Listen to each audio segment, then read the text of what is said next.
Okay, we Large. are live. Woohoo. Okay, so I love StreamYard, by the way. Got to get you into using that because it's a super cool platform. Okay, so hey everyone, I want to get excited. This is like my first live in 2 weeks since coming back from sickness from hell. So this will be so fun. I want Alix to introduce herself, but she is an expert in tapping. Friend of mine. I feel like we met 2 years ago? Yeah, Just I think so. 2 years About ago 2 years now. ago. And oh my gosh, I just love her. She's in a totally different phase of life than me, so it's awesome because she can pour her wisdom into my, very very big toddler phases over here and other kid phases. And she happens to talk a lot about on her platform, like empty nester and that kind of thing. So I'm excited to chat today.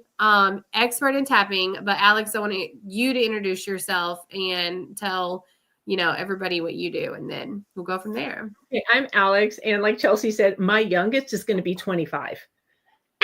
So I That's have amazing. been through so much, and I just turned 60. So something that I didn't ever thought I was going to be was a place of wisdom, because I was always looking at my older friends. Most of my friends have always been older, so I looked for them, but I am a plethora of wisdom. And had I not been tapping and doing emotional clearing, I wouldn't be able to be right here saying, yes, I come with wisdom. I come with knowledge, and I come with normalizing everything that I went through that made me feel so isolated and unnormal, for lack of a better word, and everything else like that.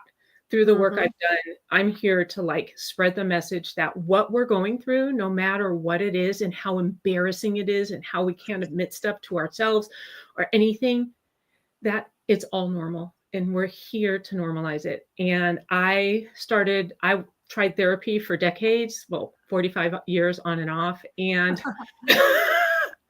the problem with therapy for most things is trauma and events in our life and beliefs and patterns that we picked up are not psychological. And we always go to our head, oh, I have this belief, I have this. It's biological. So it's in the body, it's in the cells. So therapy is great for talking, but you're not activating the biology. You're trying to navigate traumas and events and stuff through your mind. And our mind is a tool, but that's not where it's stored. So many decades of that. Then I started finding, probably about 8 or 10 years ago, after a really horrible gaslighting, horrible infidelity divorce, I found somatic work. And so I started doing the somatic work. And then I found emotional healing, emotional clearing through like MBSR, emotion code, body code. I've created my own version of that goes so deep into beliefs and everything. And then a couple of years ago, I needed something more. And I had heard about tapping in like 2000 from Dr. McCullough. And so I found somebody to tap with, and it changed my life. It has changed my life. I am not the person that I was even 6 months ago. Every time I tap, I look at myself every month and going, wow, I love who I was, but that's not who I really was. And I keep every month, every year, every 6 months, whatever it is, I keep coming more into myself and who God really, really has me to be. I think it's like really interesting how, because, so I have this concept, which, in my practice, I teach where I'm always talking about, I'm going to change my lighting a little bit. I'm always talking about like passive version of Christianity, like the just pray about it culture that drives me absolutely freaking nuts. So it's like it's almost like what you're saying about therapy.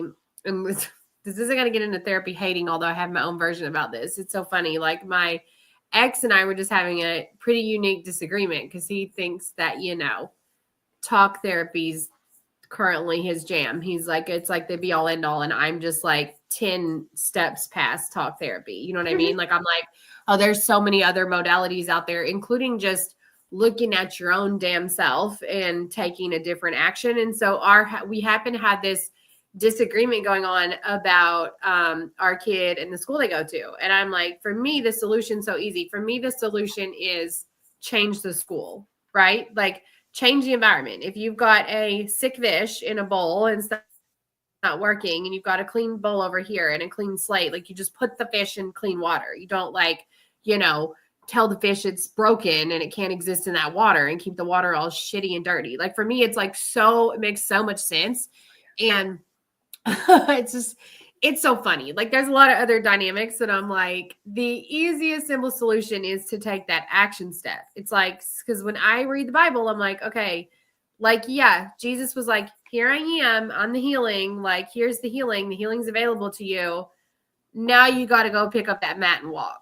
You know what I mean? Like now you got to like pick up the water. You got to get into the water. You got to, rub something in your eyes. You got to pick up that mat and go. So it's like, for me, it's so interesting when you think about therapy being where you're just sort of talking about something and there's just not a lot of activation. You know what I mean? Like there's not a lot of activation. There's a lot of rumination, but it's just like, I'm always curious, people say, I've been to therapy. I think therapy is great for awareness. Therapy is great for like, there's my trauma, here it is. But what about the freedom? Like, what about the part where you set yourself free? That's the part that I think a lot of therapists, not all, but a lot, are missing. And then I get challenged because they're like, well, you're not a therapist. I'm like, well, that's fine because I've been doing like a ton of emotional work successfully and, getting through it. But okay, I want to back up a little bit to a couple things that you mentioned because I always forget that, people actually come to me for modalities because I'm so saturated in everybody and their modalities, right? It's like I've been on this journey for like 8 years, whereas some people are new to it. You mentioned a couple things: somatic work, MBSR, mind, body, spirit, which is mind, body, spirit release for those of you that do not know, and then tapping. So like a 3-year-old, because you have all your wisdom, break down just really quick what somatic work is. Somatic means coming into the body. So, for example, we're not bashing therapy, but we're talking about it. When you have a trauma and you keep talking about it, your body doesn't know, oh, yeah, that was 30 years ago. I'm just talking about it. Your body, your cells get so activated like it's happening right now. And that's where we start to see chronic diseases, chronic issues, insomnia. I mean, you name it, chronic anxiety, all of that stuff is because it's trapped in our cells and our body needs a voice. So somatic gives our body a voice. So how does somatic do that? So somatic work's breath work, correct? Somatic work can be breath work. It can be tapping. It could be movement. It's doing things and breathing and the whole everything while you're talking about aspects of things that happen. We don't have to relive. The thing that I love about what I do with tapping and the emotional clearing work is you don't have to relive the trauma in order to heal it. Yeah. Yeah. Okay. We're going to the body for wisdom. The body is full of wisdom. The body wants us to listen to what it has to say. And that's where the somatic comes in. And there's lots of modalities for somatic work. Okay. Yeah. That's what I was asking. I'm like, somatic work because I also have like, you hear the word thrown around and then you think like, oh, it's breath work or, oh, it's this or, oh, it's that. But somatics is basically like work in action to embody yourself. You know what I mean? Or to get in touch with the body. Yeah. So somatic is body. So we have to move the stuckness through our body. Yeah. And it's like we're like a rose that's closed and we have all these layers that as we start to peel away through this work, our rose begins to slowly open and flower. Yeah, I think it's really interesting thinking about the body and the mind-body connection because, like I do bioresonance medicine. So I have a bioresonance device where I'm like super into looking at how the mind and body are responding to the environment, to itself, like what frequencies are floating around in there, what emotional patterns.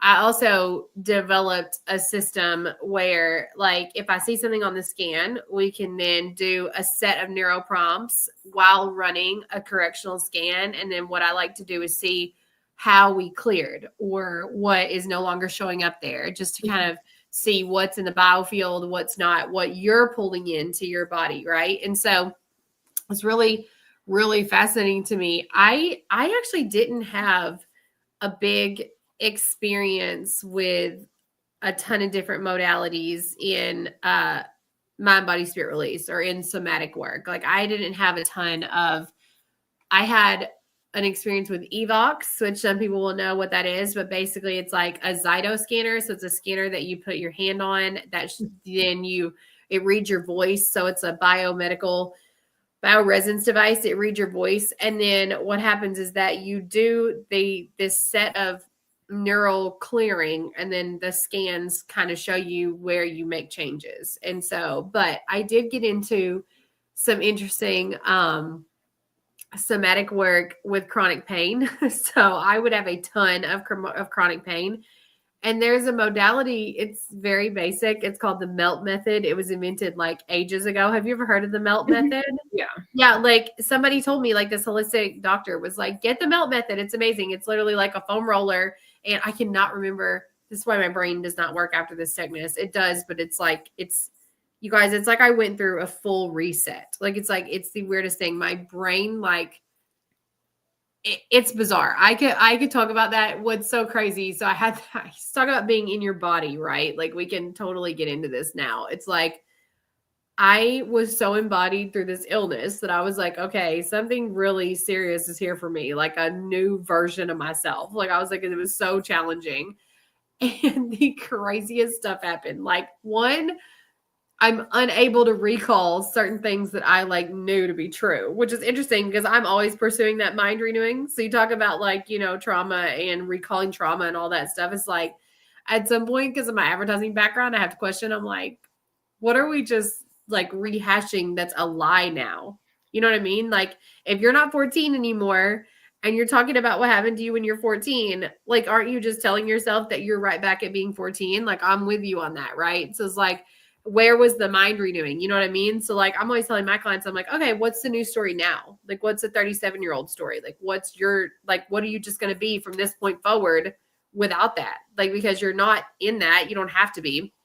And so, God, this sickness, like not only wiped some of my brain, but I kid you not, I also, in the middle of it, I set up my daughter's new computer that she got for her birthday and wiped several of my files on bioresonance training. Several. Like I'm talking everything that was on my computer mirrored onto her computer. And then I like did a delete. And then I kind of thought to myself, like, maybe I should like stop because I don't know really if it's all, still on mine, and had this like hunch.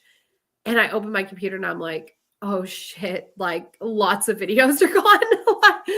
But then like, like how many times though? Like I promise there's a point. I promise there's a point to this because I was just walking client through this right before. But like how many times do we like stay right there? Like I told my husband, I was like, shit.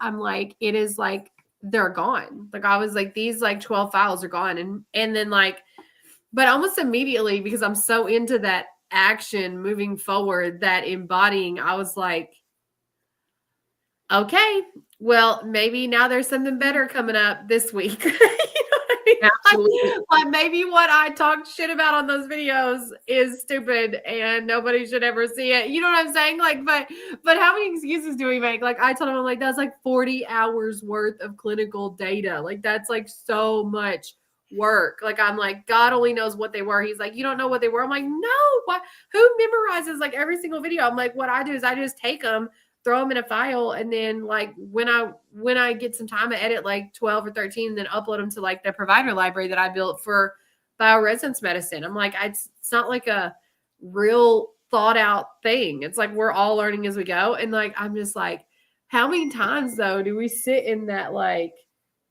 oh, I fucked up. You know what I mean? Like I deleted all that stuff. Yeah, well, that actually, those kind of patterns and stuff are rooted usually in childhood. And that's what I love tapping about, because when I tap, I just don't do tapping, EFT tapping, which is the face points, which are acupressure points that represent organs and systems in the body. And that's why we tap on them. But I also do inner child work. So where is that inner child that part of you. It's not who we are now as a whole human.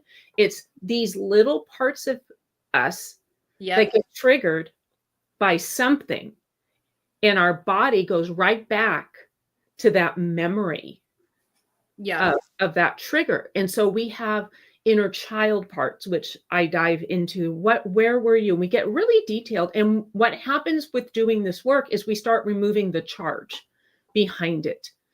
So if we remove the charge, it's not that we're going to forget things that happen, but the goal is to remove the charge.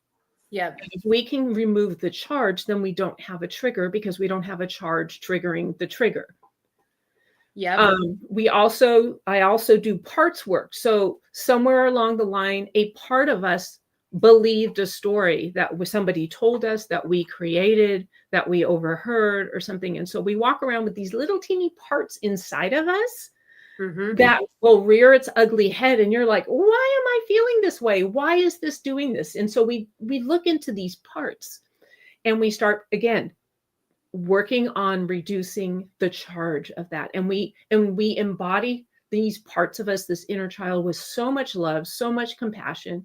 We meet her, just because you and I are talking, where we are now, and we share where we are now, and we love on these parts of us that never got loved on when they needed them.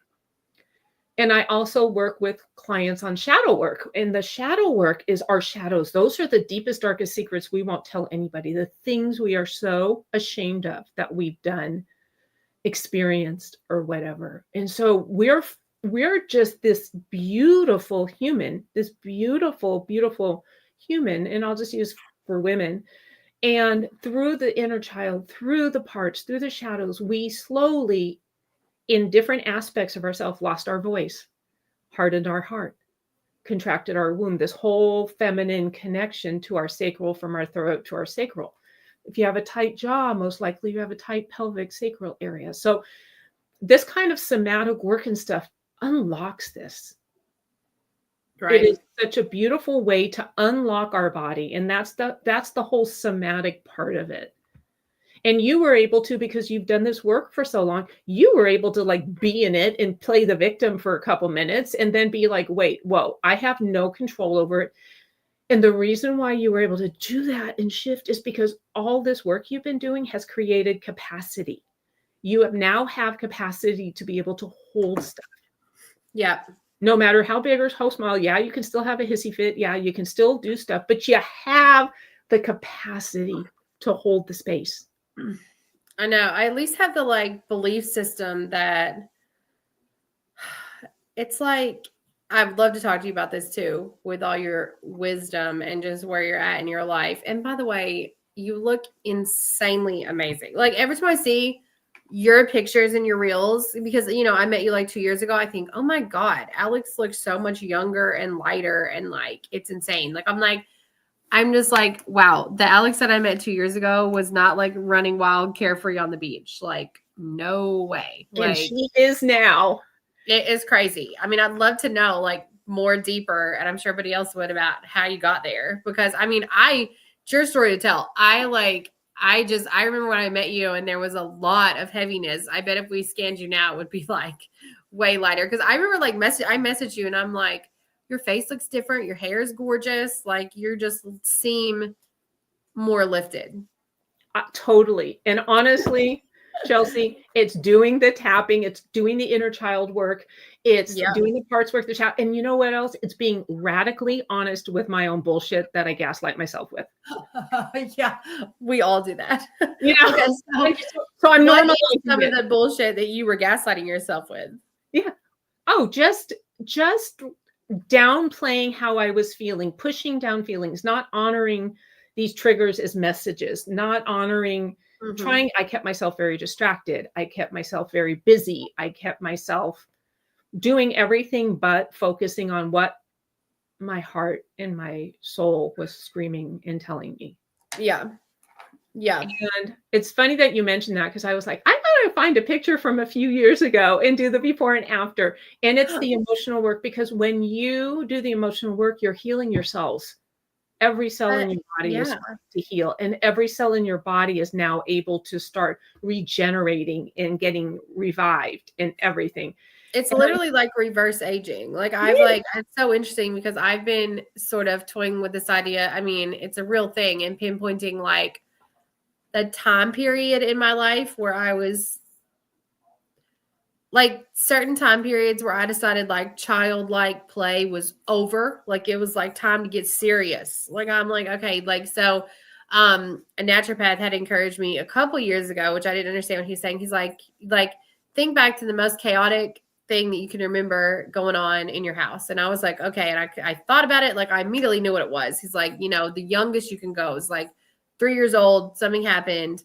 I remember it like I remember my mom had an episode and I was like, okay, like shit's playtime's fucking over. You know what I mean? I was like, it's like time to get serious. And it's like funny that a 3-year-old would perceive that. But then what's interesting is everybody like about me and growing up was like, I was like the hyper vigilant kid, the perfectionist, the straight A student, the achiever. Like I'm like, was like the literal like absolute like high performance person. And then like gosh, I carried that like so long into adulthood. Like I'm like I was like, you know, I mean the best employee, the best at expense reports, like the best at just like is like if you're not first you're last. You know what I mean? Like that was like my mentality. And it's like so crazy. And then reparenting myself through my various children has been the most interesting thing. And so I was like, I kind of pinpointed like another time frame because the last 2 years I've been on this hair growth journey, which sounds crazy. And you can't really see it in this light, but I was like, I kid you not, my eyebrows have gotten like bushier and bushier. And like I'm blonde, but like so I'm blonde, so you can't really see my eyebrows. Like I'm not like this color blonde, but I am like ash blonde. Like, and so anyway, I was like, oh my gosh, my eyebrows are like thickening up. Well, when I was in 6th grade, at one point I was so stressed as a kid that I like pulled all my eyebrows out, like in a classroom. And I remember just like my mom was like, what the hell? Like, you know what I mean? And back then there was no like ADD, like nobody was self-reflecting, like everybody was just like, whatever. But my point is that I didn't even go on like a digging journey to identify like, oh, what was that teacher doing? Like, what was I doing? Like, what was I feeling? It was like, all I had to figure out was that I was way hypervigilant and high anxiety. And when that happened, right. And be like, oh, it happened when I was a child. Okay. Well, and then look at my life and be like, I'm not a child anymore. Like I can afford to play. Like I can make space to play. Like I'm getting this whole thing now with like work. Just like I tell myself all the time, I'm like, I didn't start my own business to slave away and work like a man and be hyper vigilant like I was in corporate America. Like I'm like, I started my own business to like have fucking breaks sometimes, like, or to be able to give myself grace. Like I'm like, not like, and it's hard. It's really hard. Like I have clients who I love who depend on me, but like when I got sick, I was like, listen, I can't service you. And before my nature would be like, I'll just run myself into the ground to make it work for you. But it was so interesting. Like after the sickness, my eyebrows are thicker. Like I was all nervous because I'm like, oh, my hair is falling out postpartum, which it is. It's really weird again. But I'm like kind of under mineralized. But my eyebrows are like thick. I'm like, that's so random. Oh my gosh, your story is so much like mine because I started to have to parent my parents by the time I was 5. Oh my, yes. I was the parentified child for both of my parents. I had to keep the peace. I went through so much trauma, so much having to be an adult. I was cooking dinners at 7. Crazy. Making my own lunches. I mean, it's everything. So I grew up being a people pleaser, got straight A's, never studied because I had no other choice. Hyper vigilant, focused, and very in my masculine, very in the force to move forward. And something that I love, like with you and all these beautiful women that I work with and get to speak with, is you get to do this work at such a younger age that you get more time of your life to enjoy this. And I don't know, Alex. The way you're going, you might be to like 120 on the beach. Let me just turn my throat. Hold on a second. What? Like seriously, but you brought up play, and I, as a child, was never able to play because I had to be the parent. I had to be the responsible one. I had to be everything. I grew up not learning how to play. I grew up with anxiety from the time I was 7. I had chronic anxiety until I started doing emotional release and tapping. Now, when it comes, I tap. If I can't just get it down on my own now because I have that capacity, I tap. It goes away. I got in a really. I got married to somebody who I knew I shouldn't. I had chronic insomnia for 35 years. That was, to me, that was God saying, like, hey, this isn't working. Are you going to get messages? I did sleep studies. I did sleep stuff, drugs. I mean, I've done everything until I started really doing the somatic work and the tapping and the emotional release stuff. Now I sleep so much better. But I wanted to talk about play because I never played. And that's been my word for a while. And it wasn't until last year I felt the freedom in my soul to start playing. Yeah. And if you don't, this is something else. I don't know if you caught this in my stories. I've not had a birthday party since I was 10. I didn't see that. Okay. I had my first birthday party, 3 weeks ago when I turned 60. Yes. I'm going to cry because I had not had a party or anybody celebrate me like that. My ex didn't care. He never celebrated me. My parents, once I was 10, it was over. And I'm going to cry a little because I had my first birthday party in 50 years. That's amazing. That's awesome. So what this has all really taught me in the last couple months is that I need to start celebrating myself because I got master's degrees. I got all these degrees. I've got all this stuff. I never celebrated myself. I've never celebrated my achievements, how far I've come. It's always been, okay, whatever, just keep trudging forward. Yeah. So it's not only just play, but it's celebrating myself. And it's a really eye-opening experience to have that party. And I bawled my eyes out when people were singing. There were like 30 people at the house. And amazing. Everybody knew I hadn't had a party. Everybody was singing with so much love in their eyes and in their voice. Oh, that's so cool. I wish I could have come. I wish we were neighbors. So I think that just through life and society and their caregivers and the way we were raised, so many of us don't feel like we can just let ourselves down and play and be joyful and celebrate. And if we do, we start feeling guilty, so we turn it off. That's so true. I mean, it's so funny that you bring that up. I mean, it's not funny. It's awesome that you bring that up. But my the end of this sickness accumulated, like I can put some mom guilt on myself, like the best of them, because I faced how important it was to make my kids feel important. Like, I'm like, okay, well, like when I started doing that work, like a couple years back, I was like, oh, like I never felt important as a kid. Like I never felt, I can't say I never felt important. Different scenario than you. My parents did extravagant parties and extravagant Christmases and all that stuff. And I was very supported in that. But what happened was that a lot of it was for the pictures and the image and that kind of stuff. And so there was a lot of like curation as far as like who we needed to be. But also like,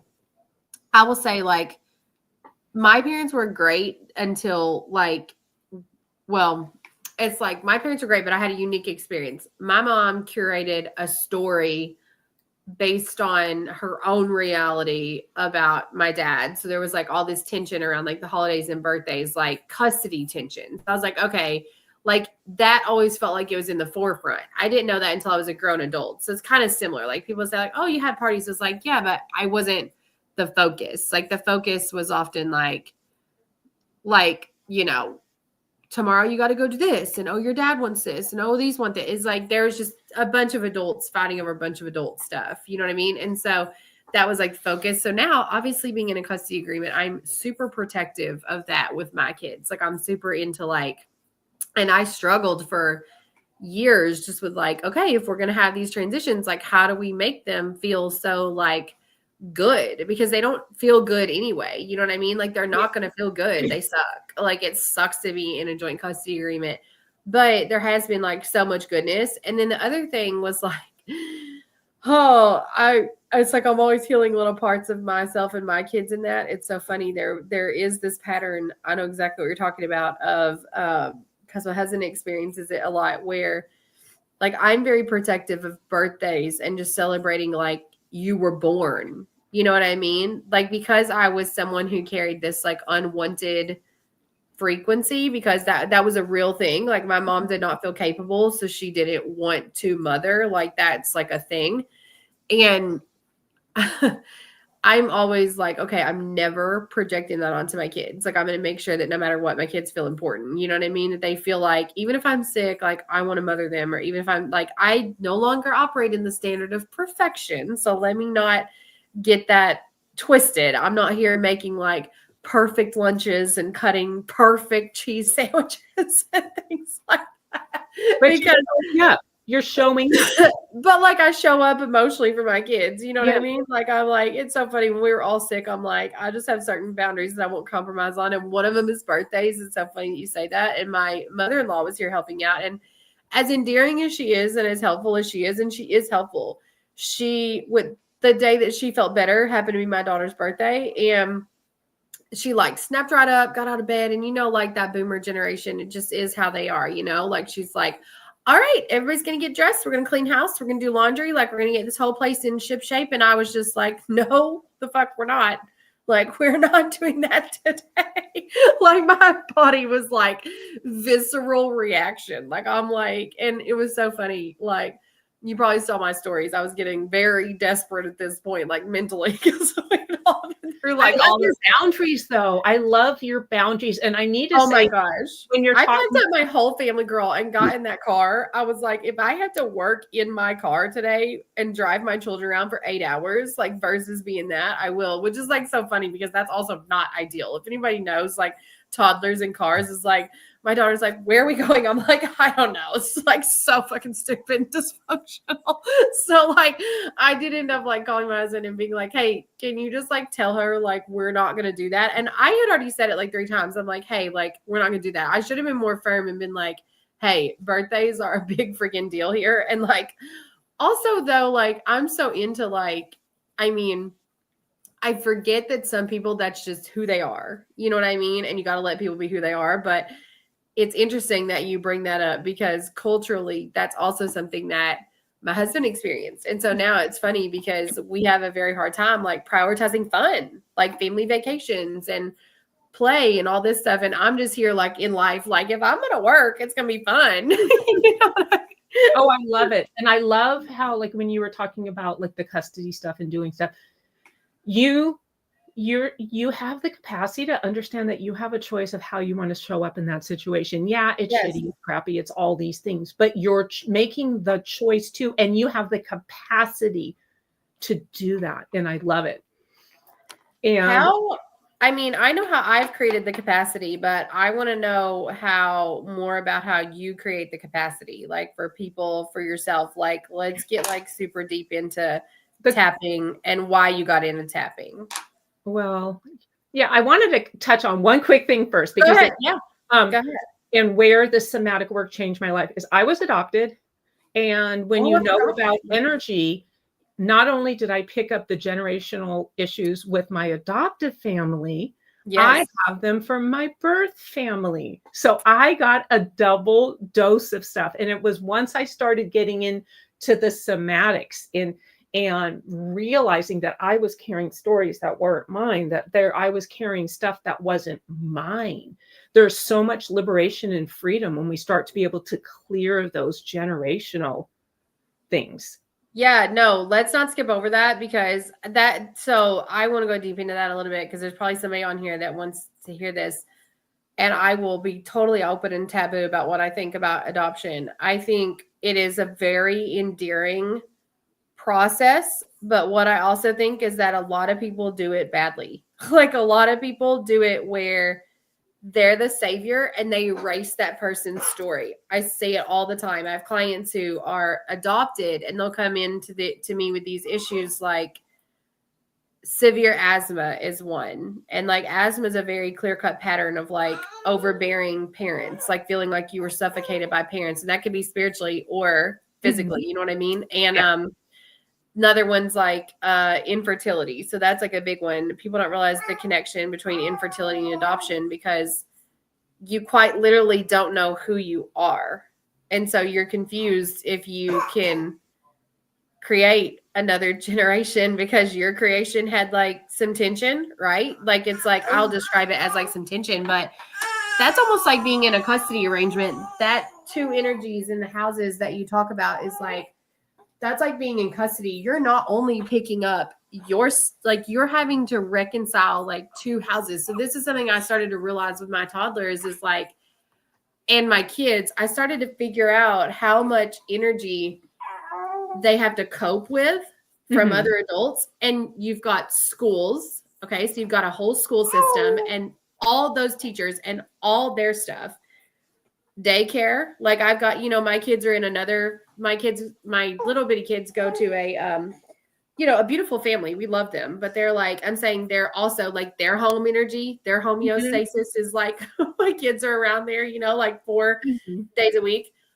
And then our two homes. And so you saying that is so interesting, but just the awareness, I think people don't even get it, that that's a thing. It totally is. It totally is. And it leaves the person with a lot of stuff, extra stuff to handle. And for some people, you know, some people have just natural capacity to blow things off and to live life fully and to just, I mean, that's just the constitution of who they are.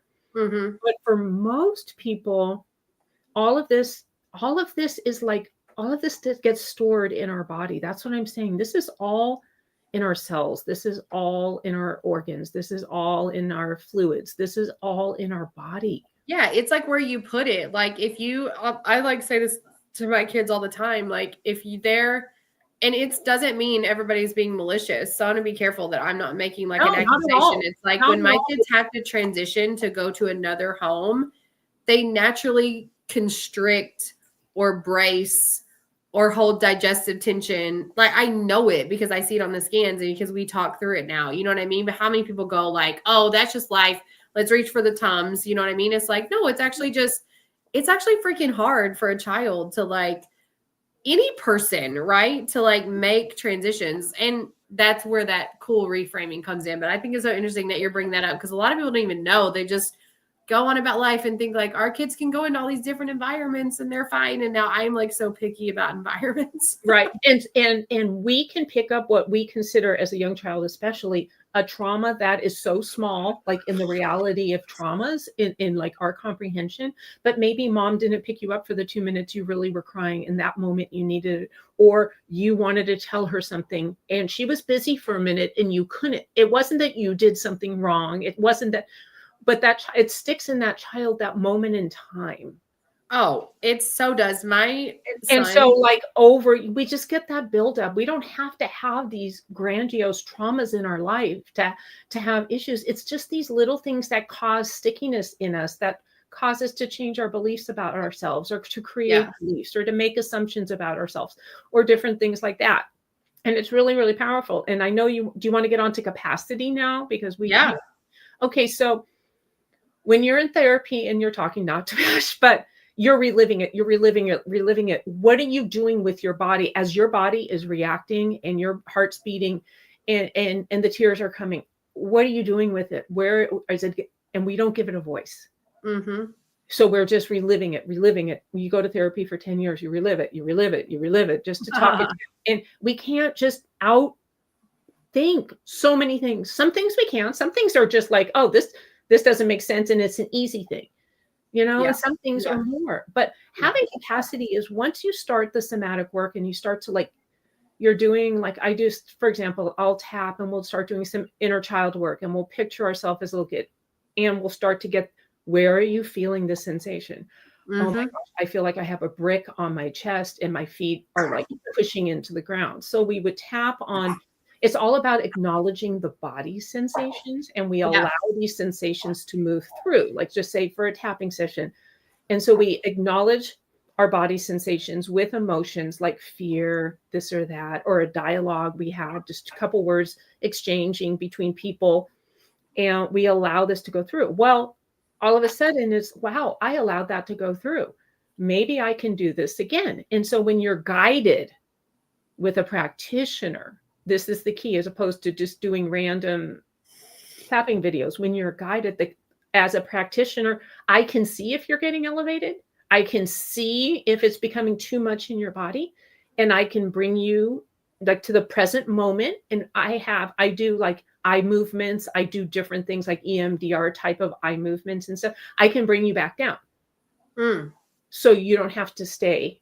And once you do the work, you stay because you know you're going to be okay. And then you go back down. And it's just up and down with being able to hold the charge, to hold the intensity that our body is saying, this is stuck here and it needs to be released. And so as you do this time and time again, oh, I survived that session. Oh, I survived this again. And so you're able to say like, wow, I can hold these heavy sensations tied to shame, to fear, to grief, to guilt, whatever it is, and work through your in body. Allow your body to rise up and bring it back down, up and down, down till you're done at that moment. And then, so as you continue to do that, you're like, all right, something comes up at home. Say you've been tapping, say you have 4 tapping sessions with me and we're doing stuff. First thing, second session, always, I can't believe how I have less anxiety. I can't believe how I have more capacity to hold my kids screaming and the freak out evening time. You start just naturally, your body becomes safe enough to be able to hold space for stuff. Yeah. Well, I mean, that's the key, right? Is like feeling like you're not going to die here.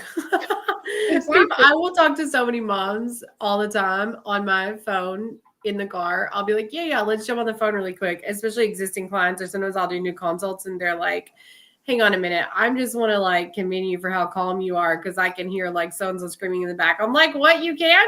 Like, I'm like, it's fine back there. Like, everybody's fine. Like, no one's dying. It's just Starbucks fight. Like, we're good. But it's so funny because I used to like, break down, like get like ragey, like a cat that was trapped in some kind of like, I would like be like, you would think I'd be like waterboarded. Like if my kids got like heightened, I'm like, oh my God, you know what I mean? Like just need it to stop. And now like, I feel like after nervous system work and just telling myself that like, is anybody really dying here? Like that I like am so much more, I'm more comfortable.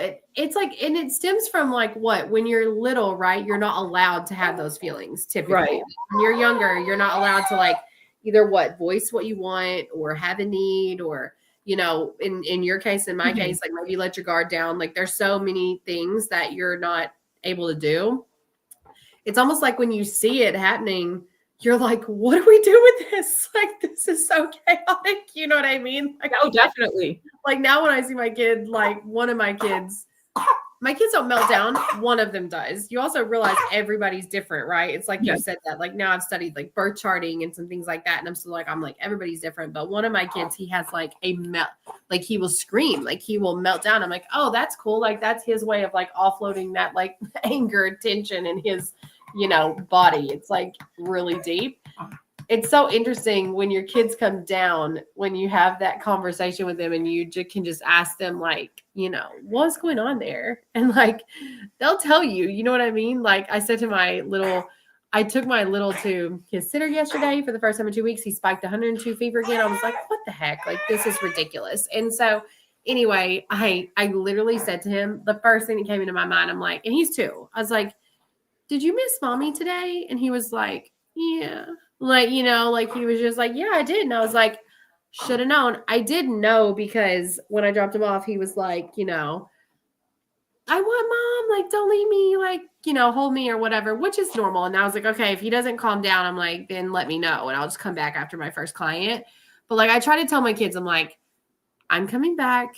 Like, it's just like cueing your kids, right? Like creating constant safety. And that's like what you're doing with yourself. What if you do that with yourself? What if we learn how to do that with those parts of ourselves, that inner child, is exactly Totally. what it is. What are you telling me? You get these sensations. Hey, what's going on? And that's what I Yeah. teach you how to do. And it's so Yeah. exciting. And while we're on this, I wanted to really like define the buzzword is nervous system regulation everywhere. Okay. What does Yeah. that really mean? That means that you're supposed to train yourself to be even keel no matter what. Well, if you're going to make yourself be regulated and even keel all the time, you're suppressing emotions to I'm maintain so glad you brought this to up because maintain that, oh, I've got to be regulated. Let's the shut it image. down. Oh, crap. We just reactivated when I was 11 and my teacher said, you have the worst handwriting. You'll never be any manage to be anything in your entire life. You're going to be a failure. Oh my gosh. So we're regulating, pushing it down. Our body's like, whoa.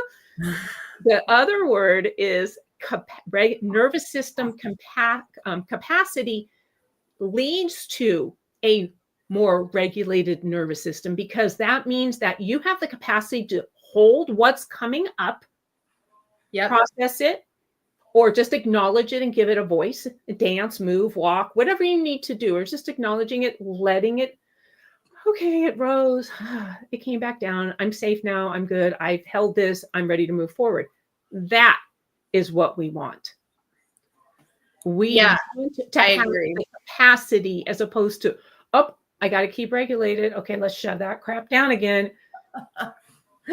And, I might be going against the grain on this, but I have seen this, and being 60, I'm sorry, my wisdom and my life and my experience with 45 years of therapy on and off and all the different things and all my degrees and all my things that I was taught. No, you want to be able to hold. No, it's like don't feel, don't feel, don't feel. Feelings are scary. Like I'll boldly say it. Like I was just talking to my ex about this. Like he was actually I wasn't talking because we can't talk, so I lie. I was just trying to get a point across.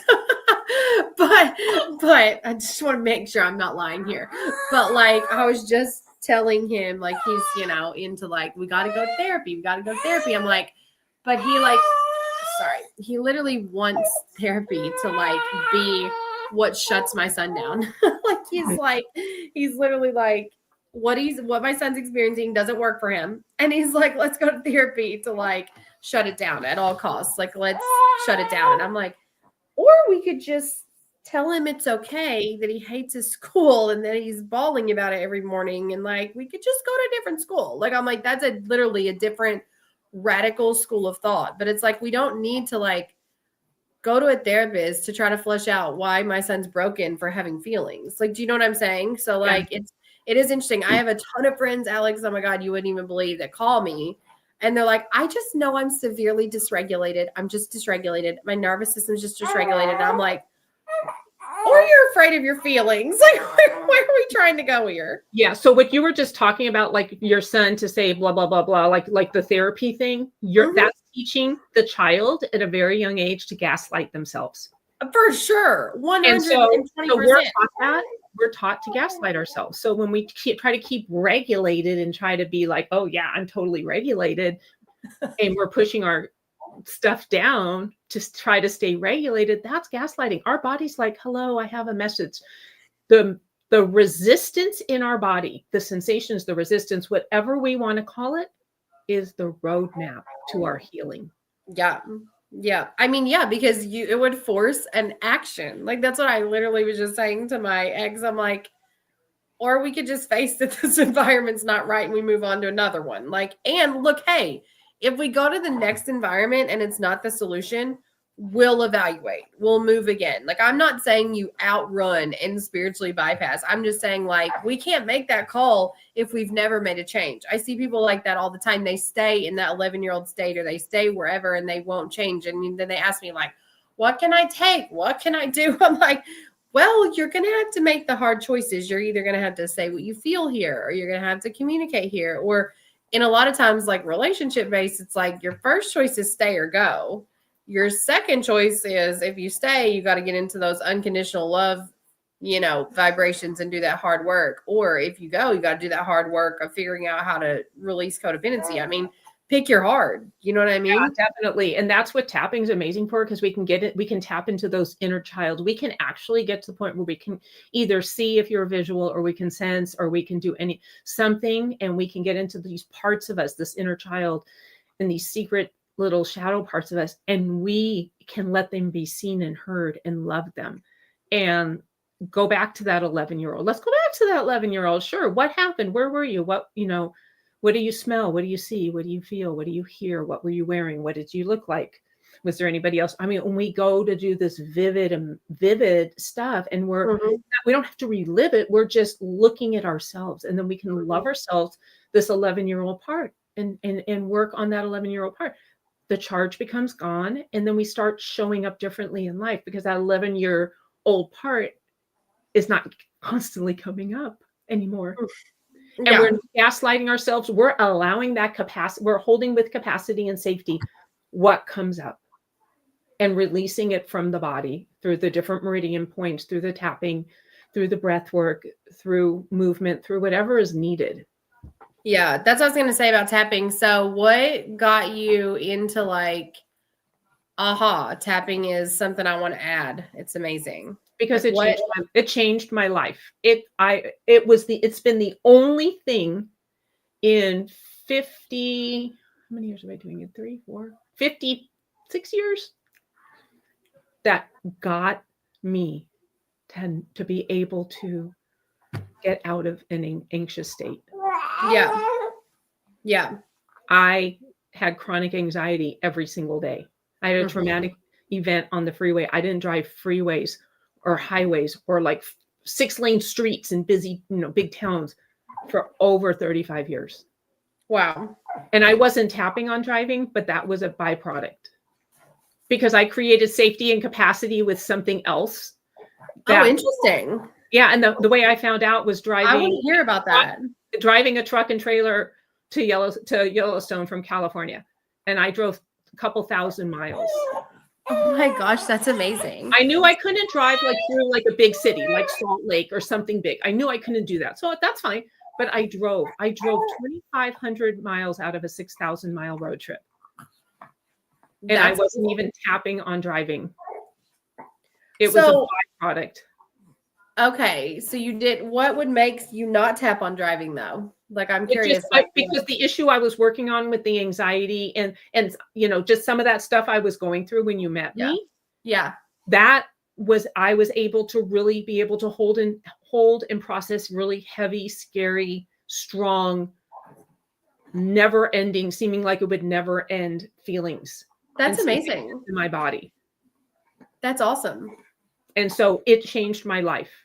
I feel a little anxious. I start tapping. I'm feeling a little anxious.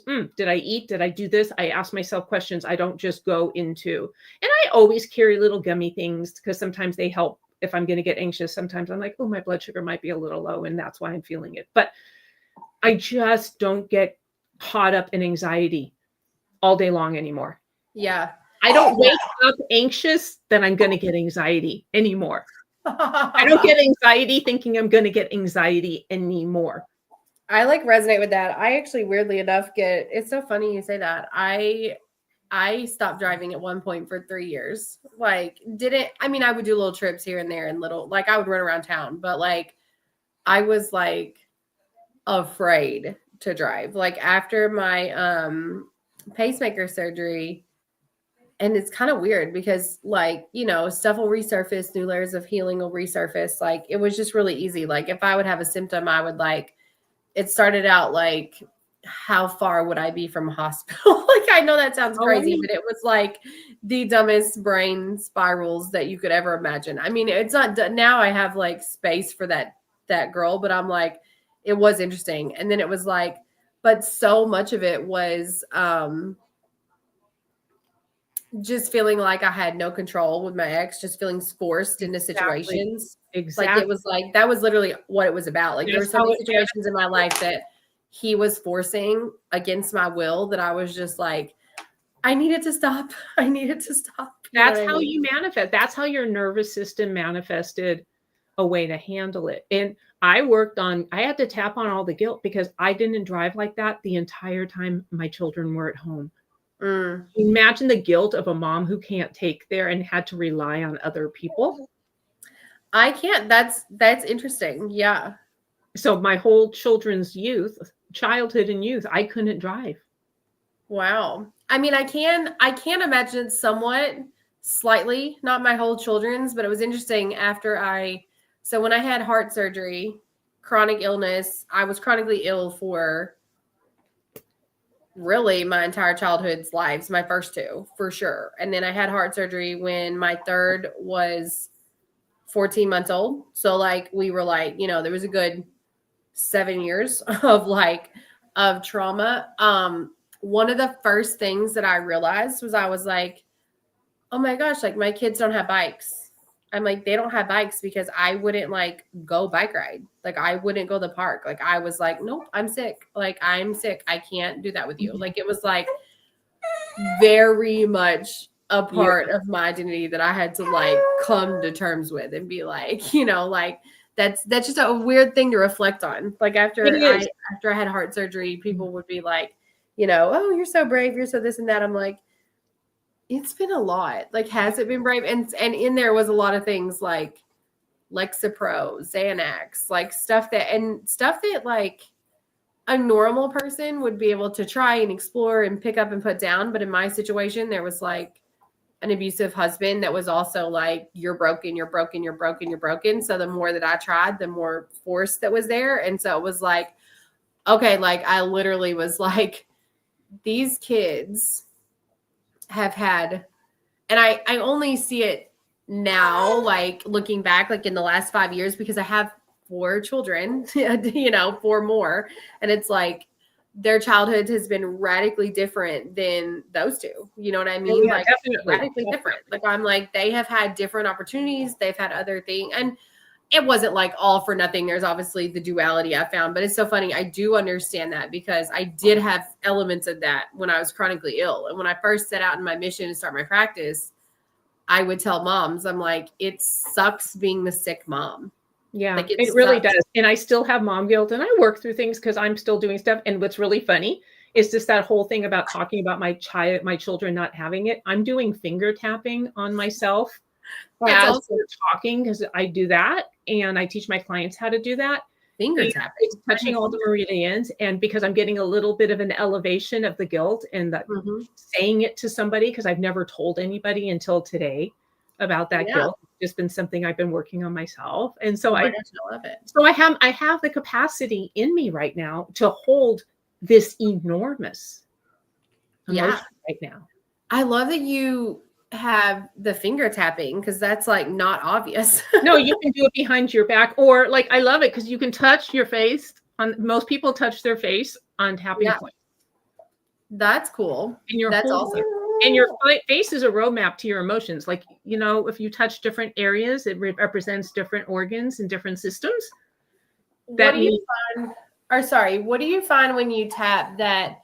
Like, do you feel a shift? Like you feel a clearing in your body? I feel the emotions. Emotional clearing is different, but in tapping, you can feel the rise and then you feel the coming down. You feel the rise and coming down. And you may have to work on different aspects of the same issue because, we have lots of layers, but you start to slowly release each session. You release and it opens up capacity in other areas. It's like when you say that you work on 4-year-old Chelsea and we do a couple sessions on stuff that came up when you were 4. Well, those little 4-year-old episodes or triggers come up in all these different aspects of our life and they start to go away and you only focused on A. That's cool. It is. And being able to have this capacity lets you hold fear and calm. Yeah. It gives you maybe shame and self-love. It allows you to hold the duality of both because we are both. Yeah, for sure. I mean, I just love the brain trigger part of it. I'm like, I love that. I mean, I wouldn't even call it a distraction. I'm just saying I love the part of like where you're just like redirecting yourself. You know what I mean? Yeah. I mean, we all have a modality around that, but like it's like, to me, it's so basic. The Bible says you have to renew your mind. The Bible literally is very clear that we have to renew the mind, and people just get that so wrong. Like, you don't need to deceive the mind, you need to renew it. Right. And the Bible tells us to guard our thoughts and everything. And one of the biggest things that caused my anxiety in my life, and it's still something I work on every single day, is ruminating.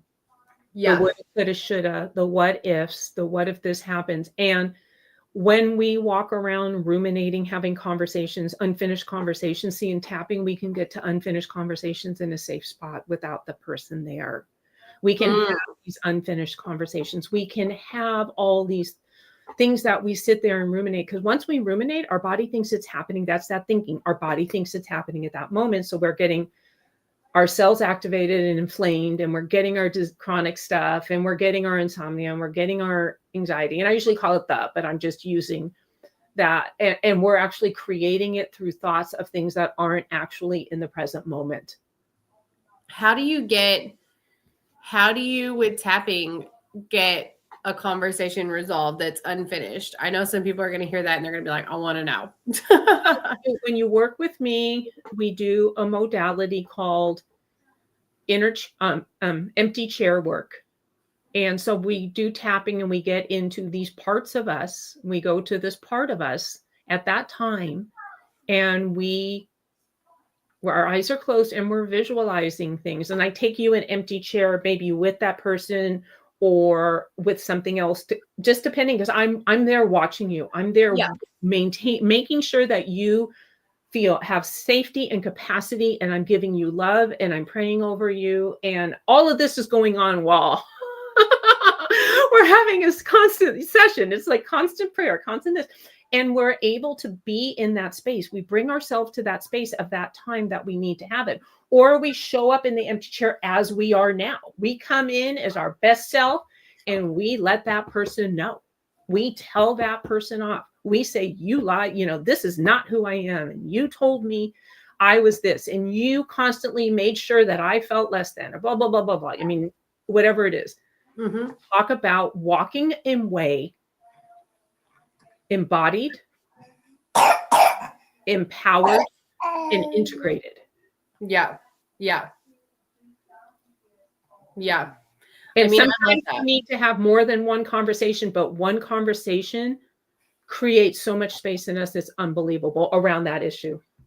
That is so cool. Like, that is cool. I'm sure when people work with me, they think there's a lot of talking to ourselves going on here.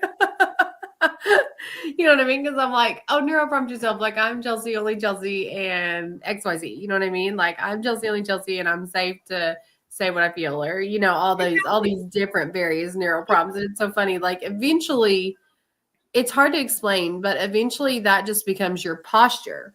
It does. You know what I mean? Because you've changed neuro pathways. Like, it's like now, like, I wouldn't say I'm so consciously aware that I'm doing it. I'm just like, oh, I'm doing it. Like, we're just here to de-escalate. Like, it's a habit. It's like second nature now. Yes. And I just wanted to say, like, when I take clients into parts work, inner child work, empty chair work, shadow work, whatever, I give them the opportunity quite often that they can say things in their head, or they can say things out loud. So they have a choice. You're not like, oh my gosh, I can't say that. You don't have to. You just have that conversation in your head. I'll just prompt you with things to say. Well, I love that you don't put yourself in. I had a situation today with a client that, it never fails. There's good practitioners, there's bad ones. Like, we could go on that in every modality, in every venture, in every guru space, there's good and bad, right? So it's like, there's good marketing people, there's bad one, whatever. But the wild, wild west of holistics never ceases to amaze me. Like, I think it's very interesting. And I always want to get this one idea across to my clients, and I want to get it across now, is that I love that you're not creating an idol of yourself. You know what I mean? Or you're, as to the best of your ability, not bringing your shit to the table. Because I just told a client this today. I was like, that's hard to do. Like, it is. Like, we are people. We can't control our environments, right? Like, I feel like that's like the best part about holistics is in the old days, your doctor would come to their house, like your MD would make a house call because they would want the environment, they would want the biofield, they would want to see. And then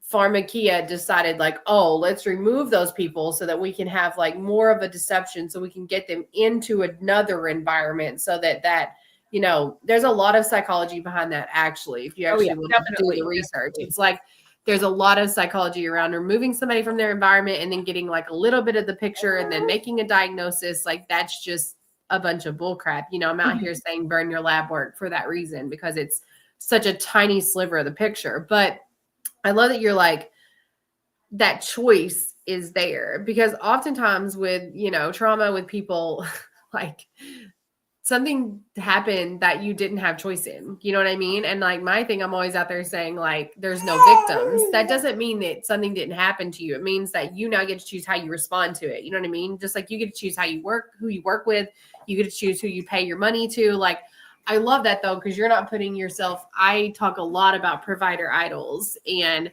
that's when like a person you see, just for those of the people that don't know, a person that you see, they're in the idol position. Like they're like, I'm your healer. You know what I mean? Like I'm that person. And you're like, no, like I'm giving you my wisdom, these modalities, I'm equipping you with these tools. And then also like, you're not bringing your stuff to the table. You wouldn't believe, I've seen stuff out there, like providers who, you know, they're intuitive, and I'm not questioning that. They get a big download for somebody, like, you know, something that's a real big one, and they just like lay it out there and shock the crap out of the person. You know what I mean? Yeah, and that's so that's causing trauma. And I mean, I really allow the Holy Spirit to speak through me when I work. And it's interesting because when I work with clients, they're like, you went through that? You like these secrets. Oh yeah, I did. And they're really? And I'm like, yeah. I'm normalizing this. Yeah, I did. Yeah. And I'm here. Mm-hmm. Yep. Yeah. I mean, you know, like, I'm serious. It's so many things. And I think it's just being 60 is like, yeah, I went through that. Yep. I experienced that. Yep. That's one of my shadows. Oh yeah, that happened to me. Oh, you know, and it's just, and to be with a client and to normalize what they feel isolated and ashamed with. Yeah. That is so healing for some people. Oh my gosh, I thought I was the only one. You're just like bringing it into light. You're like, nope, actually we all get here with this stuff. Thanks. There's no other way out but through. That's so funny. So you're in the process of creating, I mean, I know people can like work with you one-on-one for sure and find you. What's the best way to find you? Through Instagram. Okay. Cool. And my website. I have been brainstorming so many ideas.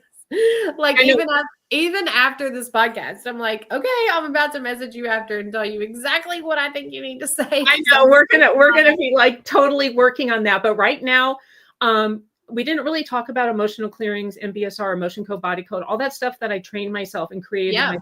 That is really good for children. I'm not wrapping this up, so I want to hear your take on that and how your modality for that. Oh, okay. So I have a couple minutes. Oh, we have.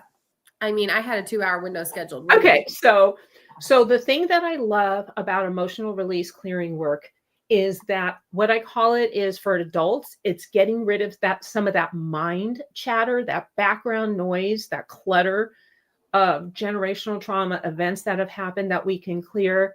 I have a lot of clients who do that, who you don't have to be live with me. It's via proxy. You get the email. Who maybe don't want to tap. Maybe they have a fear, even though they'll be held with passing their fear, and I honor it. Some people don't have time to meet live, so they just want clearings. I have weekly clearing groups, and we just clear background, and there's huge shifts. You know, energy comes up through the stomach. People might have a little tummy upset for a day or two after a clearing. So I really love them. They're great for kids, because it's really, even babies. I work with in utero kids. I work with pets. I work with everybody. It clears emotions that are stuck in the subconscious. Yeah. Okay. So how does that work? What's the process for that? For that, I have an entire notebook and I have books of where emotions are stuck and what they represent and what meanings are behind them. So I have all this information I lay out, and I have a pendulum that I use only to ask yes or no questions. I don't use it for anything beyond the muscle Look, I got testing. mine. Yeah.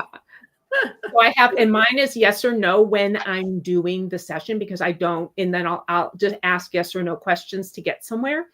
And so I go through, I have a protocol sheet of where I need to go. So I have this whole map. And so I'll hold it and the pendulum will take me. And so I'll do all of that stuff. I clear it at the end via proxy. And then I email the notes and like a little bit of, because I was a teacher, I haven't been in the classroom in 28 years, but I have homework because I can't. I didn't know you were a teacher. Yeah. Oh my God, amazing. Yeah. And so I give homework. Maybe it's usually like for when it's children, I give the mamas journal questions that they need to write down and ask themselves, because we're directly linked to our children, and our children are directly linked to our subconscious state of being. Yeah. Yeah, for sure.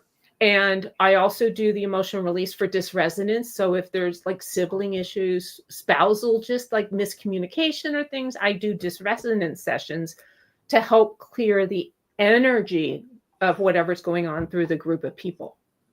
Okay. So did you say you do that in a group or one-on-one? I do the one-on-one sessions. I have a package. So if the whole family wants to do it, I have a session of 3 if a family wants to do it. And then every Friday I run a group session. So a lot of people find that really affordable and a no-brainer. They just pay for the month. They're pay per the session. I have it on my Instagram, like the topics for the month and what we're doing. And some people just sign up month after month. It's just kind of like sweeping the floor. They're just sweeping the floor. Every week they're sweeping a little more. They're sweeping a little more. I get clients going, I knew that this was gonna come up because I've been feeling it for the last 4 days. Oh my God, I knew this was gonna come up. I get that all the time. How did you know? That's amazing. Cool. So like with your group stuff and your people, you kind of pick the topics beforehand, and then like if somebody's resonating with that right then, that's like that really speaks to them then on that group. Well, yeah, anybody who signs up, it's going to clean house. It's going to sweep the floor. Cool.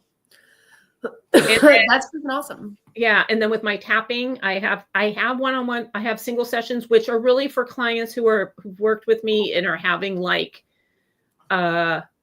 I need a session, or maybe somebody who just wants to dabble, but it's kind of like, okay, if you eat one healthy meal in a month, are you going to? I wish. So having one session to try it out. Okay, fine. Come with something really like a pretty easy topic that you could probably, don't come to me with, the depths of your dynamics of your, the traumatic childhood and expect one session. Like, listen, we ain't stopping your divorce in one session. Okay? Exactly. That's so funny. I have sessions of 4, but then you and I are working, because really what I want and what my vision is, and last year was such a huge peeling back of little areas in my life that I'm still trying to control. It doesn't look like control. It doesn't sound like control, but it is control. And I've been like ready to say something. And I'm like, I really don't need to make that decision. I don't even need to ask that question. Yeah.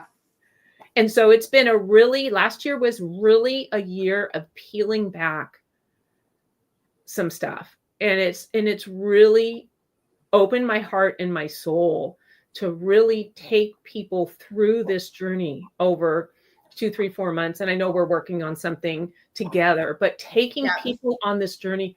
And honestly, I'm going to start crying, because I don't want people to be my age. Unless you are, let's start. But I want you to live your 30s, your 40s, your 50s, not caring and feeling the things that I had to my whole life. Yeah. The unworthiness, the anxiety, the insomnia, the people pleasing, all this stuff that kept me from living my best life.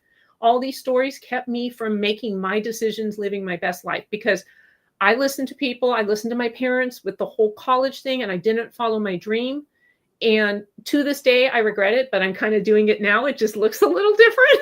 Yeah, girl. It's like it ain't over. Like I'm like, I love it. Yeah. And it's like, if I can help one person really clear those stories, those beliefs, those traumas that are keeping them ill, that are keeping them stuck, that are keeping them in chronic anxiety, that are keeping them with migraines and constantly negative self-talk and the bad mom syndrome. All these things that we have, those are emotionally related. Yeah. Oh my gosh. Bad mom syndrome. My list is so long, it's just past your front door if you look out the window. Don't even get me started if on I'm like, oh, 30 pounds of guilt. Love it. Like, great. I've been like triaging through all the things because I mean, as our kids grow up, we get in different phases. You know what I mean? Like we get different opportunities. I think there's something to be said for God's timing though. Like it's so funny. Currently every provider, because I don't think, I mean, people don't all know that I'm a consultant as well. So like I was a consultant forever before I started my health practice. So I'll just say that to anybody who's like new and comes across this, or, hopefully this goes viral at some point. But I have been a consultant forever for the last 17 years. And it's weird saying that because I'm almost 40. And I used to say something similar when I was like in my 30s. And people would be like, the math's not mathing. And I was like, yes, it does. I started working when I was 18. But it is interesting. I mean, really, I started working when I was 17. But and I was a waitress, and I still consider that consulting. So I would encourage anybody to be in that mindset. Like I'm like, I have been a lifelong consultant, but me too. I started working at a health food store at 15. I was training people at Gold's Gym in Venice, and I was 17. Then I just got into nutrition and wellness, and I was teaching pregnant moms how to eat healthy because I was pregnant doing this. I mean, I'm the OG of all the stuff that's cool. Such an evolution, right? It's like such an evolution. Like I know. And so I've been working with women for 40 years, over 40 years. That's amazing. It's just moved from nutrition and stuff when it wasn't cool, when there was no internet. Listen, I was pre-internet too, but not in the same way. It's evolved. It's evolved as I've evolved, and I've invited people in as I'm evolving. Yeah, and like I'm doing now, I'm inviting people in because this is the key to everything. The being able to have capacity and hold space and do the emotional, connect our feminine back to our voice because we've been shut up. It's my big bad walls. Break down the walls of our heart that we put up to protect ourselves, and unbound our womb sacral area that we tightened and kept closed and shut because it started as a young girl for all of us. Well, it started in your grandmother's for sure. Oh, yeah. Like, I mean, the generational stuff passed down.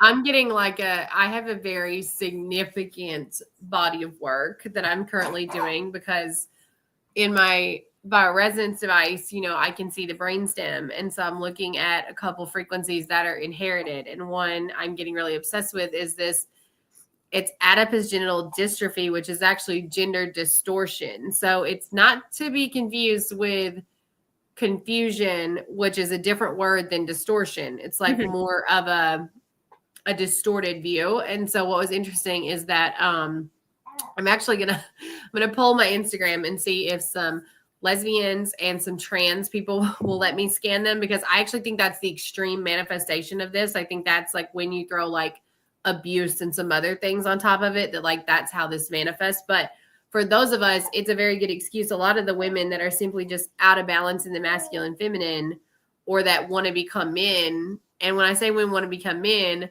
it's like the women that get hysterectomies, the women that get the BRCA gene test, the women that rip their breasts off. Like this is like a thing. Like it's not like not a thing. And so it's interesting because as one of those women myself that had formerly been obsessed with those ideas. Like I worked in OBGYN, I worked in hospital systems. Like if you would have asked me 8 years ago if I thought if I would ever be on the internet saying that the BRCA test was a bunch of bullshit, I would have been like, no freaking way. Like, if you don't want to have cancer, like, you need pharma. Like, I would have been like, you need it. Like, I'd have been the first person selling that thing, making hundreds of thousands of dollars. But now I'm like, so I'm looking at this brainstem thing, and I'm always stripping the universe layers all the way back. It was like, that's just my calling. I'm like a life path 11. So I'm like, where did it all start? I'm like,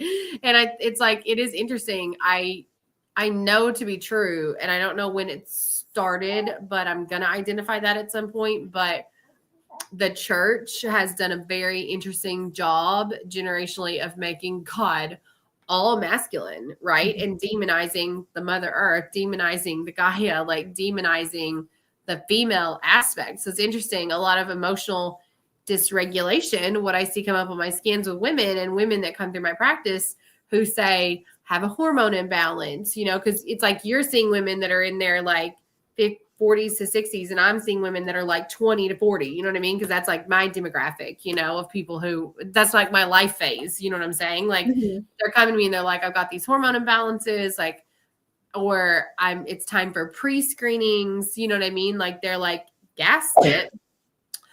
Everything I'm seeing on their scan is gender distortion based, meaning they quite literally do not know if being female is okay. Yeah. Like literally you're just like, okay, you have a body, but you're afraid of your menstrual cycle. You think it's out to get you. You're afraid of your hormones. You think it's out to get you. They're Society trains us from that too. Yeah. Society trains us. And when we have that disconnect from a young child, that puts us in the masculine. It does. Yes. And we have really strong hereditary generational stuff coming down, and we become in that masculine force.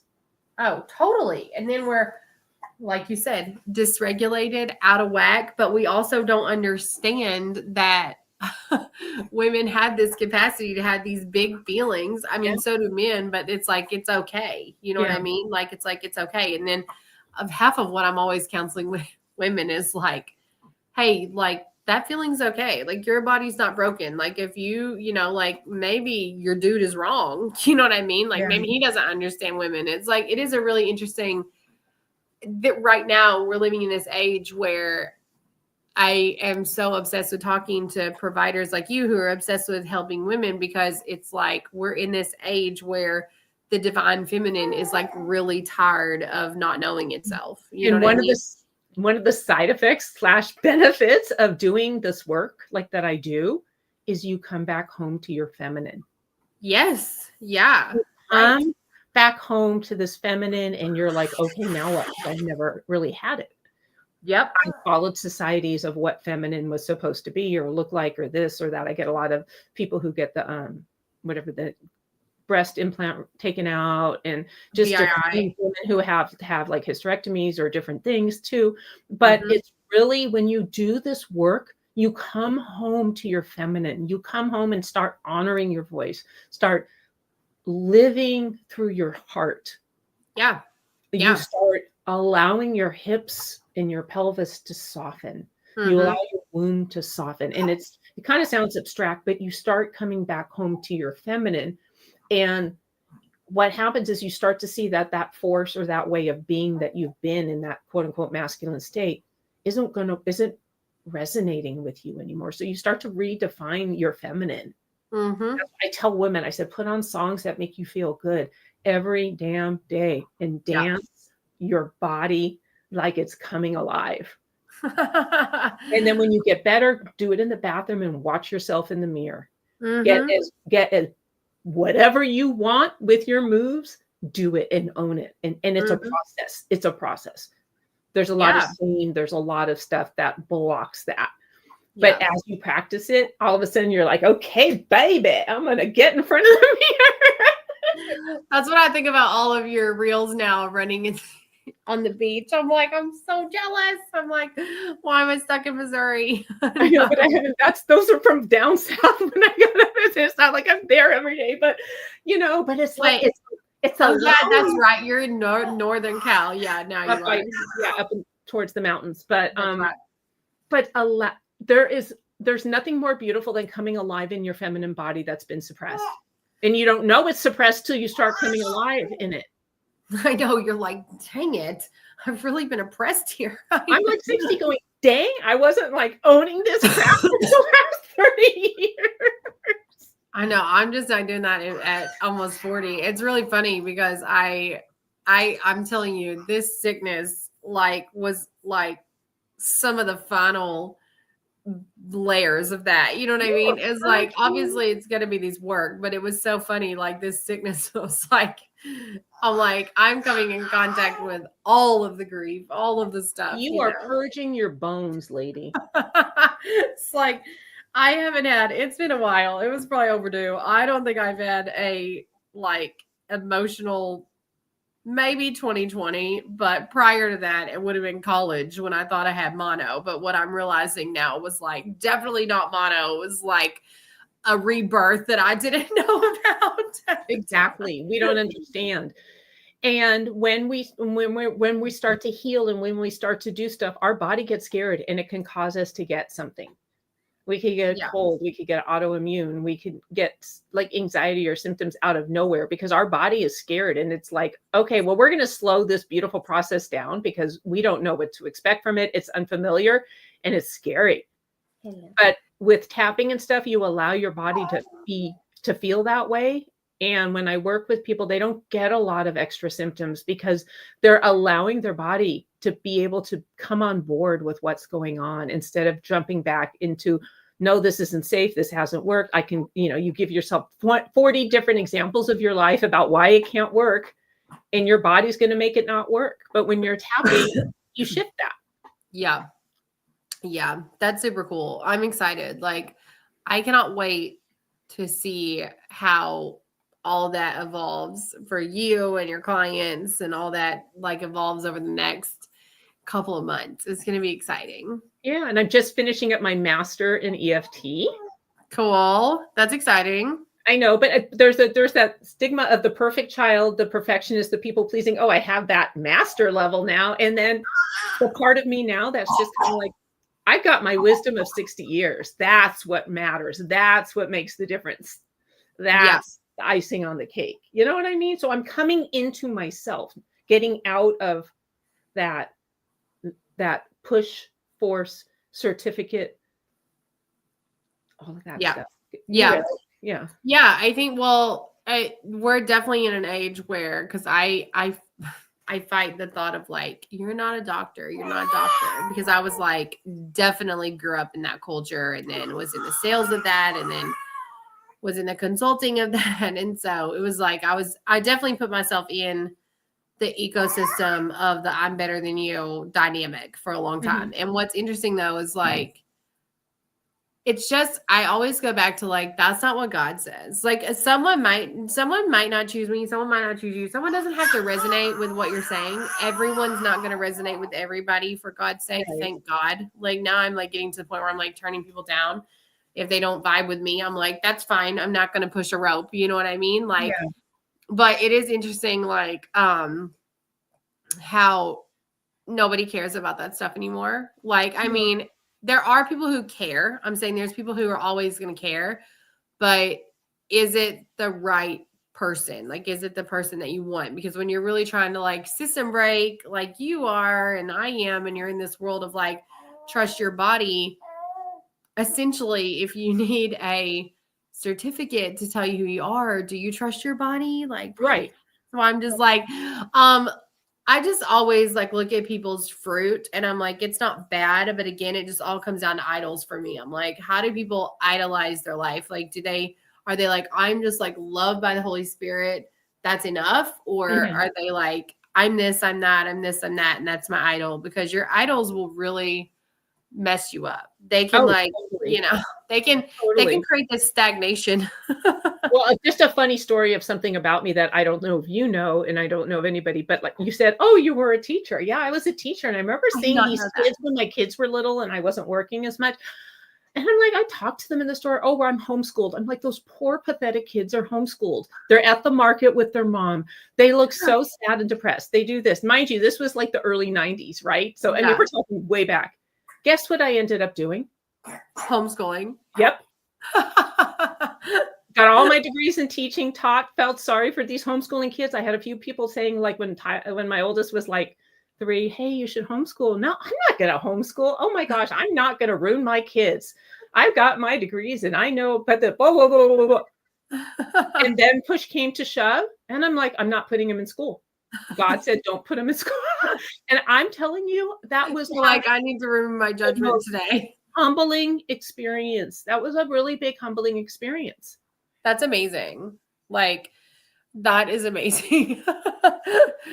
And you did it without, like, it's so funny that you experienced, which now looking back, you probably understand too, but like you experienced hardship in that, which is probably largely based on like judgment. I'm totally judgment. Total judgment. Like I just talk to clients all the time. I'm like, what do you need to stop judging here? And everything. Those poor children. I just remember I remember my thoughts about them. And granted, some of the kids I saw must have come from bad homes because they actually did look miserable. So I'm thinking that their home life was bad. This is later. That was not at the moment. That's what as I grew and I saw and I experienced, those were just miserable kids that I saw a lot of the time. But I mean, talk about making a paradigm shift in you know. I'm like, I know I don't feel called to homeschool, but I tell you what, if these private school prices keep going up, I'd be eating my words. You just don't know. You just don't know where God's going to take you. Yeah, no, true. I mean, this is part of my like sickness rebirth over the last couple of days was like, I mean, I'm the type to everyone. I mean, I don't know if a lot of people know this because it's weird. I would put more of my life online, but I also am protective of my life because I have factors that are kind of hostile. So I'm like, I only like kind of really truly had to be convicted by the Holy Spirit to put it out there. Like, that's why I don't have like a mom blog that's centered around my kids. You know what I mean? Because I'm just like really protective. And also like I'm a super private person. So I prefer to just be in like that authority role. And then like my life's over here. Like I don't love that. Sometimes I'm like cringing with what people put out there about themselves. I know. And I just worry about people putting out stuff with their kids. The world's just that's just me right now is really crazy. And I share a lot. I don't share all the details. My clients know a lot more about me because that's just really an environment where I can share my wisdom and my love on them. Yes. It's like in the private, right? Like I'm like, you know what? No judgment, whatever people want to do. But for me, it's like, it's tough to put out there. Like I've even recently started making like my cover photos, my kids. And I'm just like, oh, I feel weird about it. Like, you know what I mean? Like, I'm just like, I tried it because, every guru is like, oh, we want to know you. It's like, we don't have to know your mother and journey though. You know what I mean? It's like, Then I was like, well, if I'm going to talk to mothers, they probably want to know that I'm like a mother, but I'm like, nah, it's fine. We can get into that later. But my point of it is like, with this sickness, I was like, do I even want to work? I just want to close it all down. We do. I questioned myself a lot last year about a lot of things. Yeah. And I did come to the answer that yes, I do love what I do. Yeah. When you allow yourself to feel that way, knowing that that's a part of you that's speaking, not all of who you are. Yeah. I was like, okay, what's going on? Where are you parts? And I did a lot of work on the parts of me that had these beliefs. Yeah, that's what I'm trying. I mean, it's so funny that that's coming up because my son is 2. Well, I mean, I have a toddler at 4, 2, and then a newborn, and so all boys. But like the big overcoming with like my heart stuff has to do with like my other son who's older, who's 12 or turning 13. And it's so funny because I'm finding myself having like more facing in the choices with my toddlers now, you know what I mean? Like naturally, because now I'm coming into that reliving of things that we went through. You know what I mean? Like I'm like, like the like send you to daycare so I can go work kind of stuff. Like all that is kind of like coming up. And it's so interesting how you just have to like look, reflect, be discerning, remind yourself. Like I've been using my neural prompting tactics, but I might pop into one of your group classes and get some tapping tools as well. The tapping's the one-on-one. So you'll tap with me and you're going to. Oh yeah. Perfect. Yeah. And we'll dive into some of that. That's exciting. And like I'm more capacity. That'll give you. I've done a little bit of tapping, but it's like you said, I tapped during labor, which was super helpful. Mm-hmm. Like, I tapped on stuff that came up. Not for, it's funny you say about byproducts, not on pain, but like as some stuff was surfacing grief wise during labor, I ended up tapping a little bit during labor. Yeah, tapping and breathing is great. Just tapping and just breathing through all the tapping spots, and just do a couple of rounds of just tapping and breathing. Does wonders for the body. That's so cool. Like, I'm tapping excited and about venting. Just blah, blah, blah. Oh, I can't believe blah blah blah blah blah, and you just vent. You do a couple rounds, and then you just breathe around. I mean, there's just some really quick stuff you can do. But tapping and venting, that's a good idea. I love it, man. I do it all the time. I'm trying. I haven't even thought about that. That's interesting. Yeah. And by tapping, you're allowing your body to release it. Mm-hmm. Yeah, because you're essentially just prompting your body to process. Yeah. Right? Yeah, and anybody can do that. The tapping and breathing and tapping and venting. That's amazing. Alix, I'm going to get you to do a ton of courses. You better get excited. I'm going to get you. I am excited. Put it all out there. Because now I'm going to be chunking up this podcast and having all kinds of like ideas. Oh my gosh, we can come on and do it like some tapping. You know, we don't go super deep when we're doing a video or something because we need to keep people from getting, that's the thing I want to talk about, like online videos and tapping prompts. I have clients that go, I went on to ChatGPT and I made a tapping prompt about blah, blah, blah, and I got so activated, I didn't know what to do in my body. So it made it worse because you don't have a practitioner there, or you haven't done 20 tapping sessions with a practitioner where you're like, I got this right now. Oh, this is too much. I need to make an appointment. People get stranded with videos and now this whole AI with tapping, because if you can't hold the capacity, who's going to hold it for you right then and there? If these big feelings start to come up, or a memory comes up that you have pushed down for 25 years comes up and now you're fully activated, what are you going to do? Mm-hmm. Yeah. Yeah. Yeah. I mean, that's a good point. I do think there's like a place for technology. And I think it's just like, the gap. Yeah, I think tapping on a bad day. Okay, I had a bad day. This is what happened. This is where I feel it. I had something like that's fine, but you don't know what you're going to activate. Yeah. Yeah. Yeah. So would you say that when somebody leaves a session with you, they have the tools if they feel activated when they're not with you? Yep. That's good. That's awesome. Yeah. And sometimes I tell my clients, I'm like, you know what, if something comes up, let me know. Cause I write scripts. I do really low cost scripts for my clients. Yeah. Here's a script. Okay. I want a script. Here's a script. I make a low cost script for them. They have it with them. Do you want audio? Do you want written? If they want audio, I record it. If they want written, I print it. And then they have something to follow. Oh, nice. That's cool. That's awesome. Yeah. Like a built-in AI, but a real person. Imagine. But a real person who knows you and knows where to keep you contained. So I was asking, I was my mother-in-law over the weekend. She was like, do you find yourself using like AI a ton? Because AI is like the buzzword. I'm like, no, I still write all my own copy. Like, I'm like, she's like, do you use AI to like write your stuff? I'm like, no.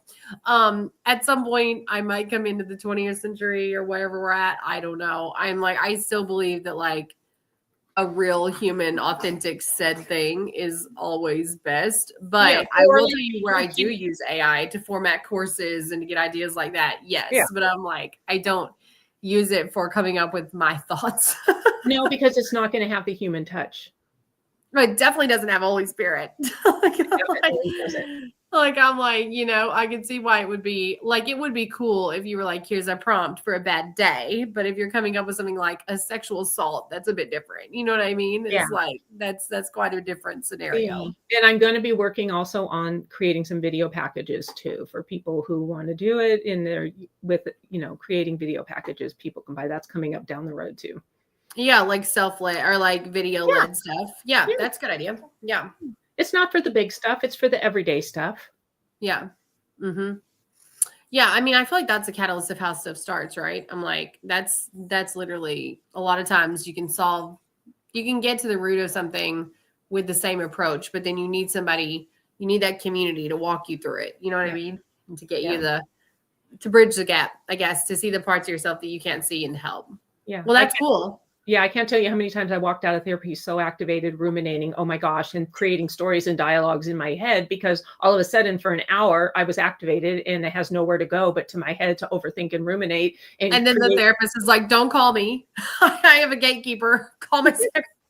Like, that's the best part about doctors. The best. I'm like, I will say it. Like, I'm like, I swear to God, I went to, when my functional medicine doctor, who now, thank God, has merged into telehealth, which I'm hoping that goes better, but I know how they are. I know how doctors are. Like, she was like, okay, let's read your lab work. And then she was basically like, you're dying. You know what I mean? Like, I mean, I'm not saying she said that, but I'm paraphrasing. She was like, and because I could like half-ass read labs, and I will say half-ass, like, because I could read like where minerals were and things like that, but couldn't fully read like iron absorption and things like that before I did my own. I was like, I'm extra dying in my mind, right? Like, I'm like, there's all the red.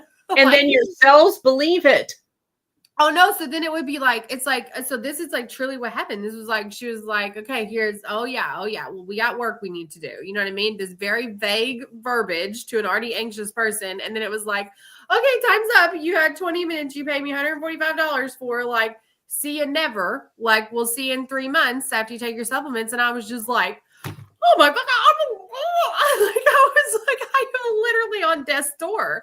And Yep. like, so I remember like calling her, like, cause I was in the doctor crowd. Like, she was like a personal friend of mine. I called her and I'm like, I need you to level with me. You're like, how long have I got? Like, I'm like freaking out. And she was like, you're not dying. She's like, I don't think I said that. I'm like, you did not say that. You said a lot of other shit that like made me think that might be happening. You know what I mean? And she's just like, I'm like, it's like so funny because I have that same conversation with my ex talking about trauma. I'm like, he'll be like, I didn't say no. I'm like, well, you also didn't say yes. You didn't make any commitment. So now here we are with a lot of insecurity. You know what I mean? It's like, totally. And that makes me think about how our body is the wisdom. Our body has all the answers we need. And when we try to biohack and outthink, out biohack, out supplement, out red light, out plunge, out, you name it, that's not addressing our body. And it's once we address our body and we give our body the voice, that it's so desperately speaking through symptoms. When our body's speaking through symptoms, it's telling us something. And it's when we listen to the voice that we actually start having radical healing, be it physical, emotional, relational, spiritual, mentally, whatever. Yeah, I just love that you said that. I tell people now, I'm like, when you choose your provider, you need to be very cognizant about what kind of access and how much you want. Like, I mean, the deal is I'm not saying a provider has to give access to themselves. Don't get me wrong. Everyone has a way they want their business to function, right? But I'm saying I would be cognizant of that picking a provider moving forward, because I didn't realize the access was going to freak me out. You know what I mean? So now, like, when I'm into like holistic consulting, I'm always like, you're going to need to give a little bit of access, whether that's a simple invite to like a text if something comes up or whatever, because holistic shouldn't be, and this is what like we can kind of like wrap up on, like you're saying, it shouldn't be a pill for an ill. Like, it shouldn't be, it's not that. It wasn't ever designed to be that. It's like the whole picture, right? So it has to be done differently a little bit. It has to be done a little bit different. Like, that doesn't mean you don't have boundaries. It just means that if we model it the same as this allopathic crap, we're not really giving people the solutions that they deserve, you know? Oh yeah. So I'm so excited that like you have so much in the pipeline, and that you give your you give your clients, they feel like kids, that kind of support. Yeah. And our body really is, and I know the field that you were doing before, and like cancer doctors and doctors, when you get diagnosed with autoimmune, they're like, what's happened in your life in the last 7 to 10 years? What's happened? Yeah. You know, some doctors will ask, I mean, that's a pretty common question. That is telling you without telling you that there is most likely an emotional reason why. Yeah. It happened. I think that doesn't just happen at once. It's a festering over time, and it becomes a belief system, and it becomes part of you, and it becomes an aspect. It becomes part of your identity. We walk around with these identities, and tapping lets you create and open up to your true identities, not the identities you believe to be based on whatever. Yeah, no, that's actually a really good point. That's true. Like I'm like with doctors and then they don't have the solution besides the SSRI. So you're like also on some kind of weird mind body disconnect drug, which is why there's so many reoccurrences, psychological instances of problems like mental breakdowns. Our body speaks when whispers till it speaks and screams.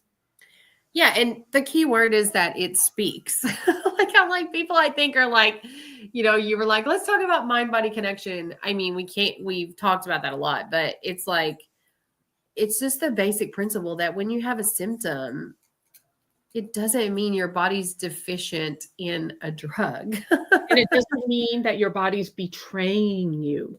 No, definitely not. Yeah.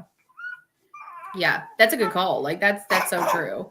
How many of us think like, oh, we're failing? I think that. Well, a lot of autoimmune, your body's fighting you. Your body's against you. No, your body's been speaking for a hell of a long time and you just haven't been listening. And neither has your doctor. I say my entire work is in autoimmune. And I always tell people with autoimmune disease, like, well, I kind of paint this picture through questions because I want them to understand. But the truth about autoimmune, and even me, I understood it to be your body was attacking itself. I didn't understand why though. Like I've had a question for the last 2 years. I've been like, does it make sense to me that if you're made in the image of God, that you would mount an attack against yourself? So that was one thing I was convicted of. It's not attacking itself, it's speaking. Well, it's also, yes, it is doing that. And what it is though, is it's healing. It's discovering itself. It's actually peeling. Well, it's asking you to. You get the free will to listen. This is the coolest part about free will is you get to choose.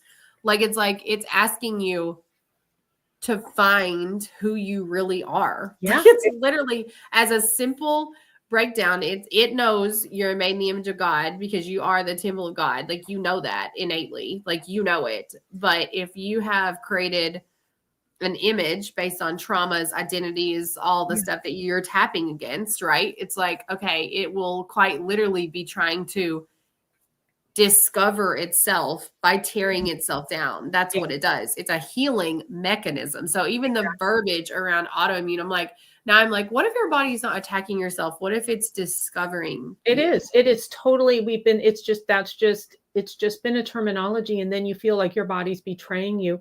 And you fight against it. And when we do force and we fight against, we can't heal. We can't move forward. We can't breathe. We can't do anything. No, I tell people all the time, I'm like, war never presents healing. We grab hands with our body and let it speak and teach us. Yeah. Yeah. That's where the magic happens.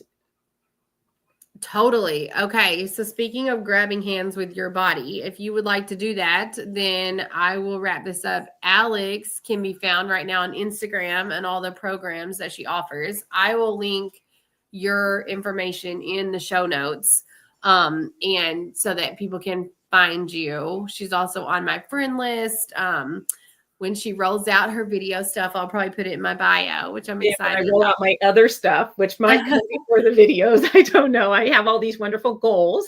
It's all going to come at the same time if I'm involved. But like, I will say that I'm excited and I really appreciate the deep chat. So you can circulate this to your people too. It'll be live on my YouTube channel forever. And if you guys have any questions in the comments, then, post them and I'll get them to Alix. If they're for her, if they're for me, I'll get them answered. So if you want to normalize anything, just reach out and I'll normalize it for you because it's, you don't have to feel like you're having to hide in shame.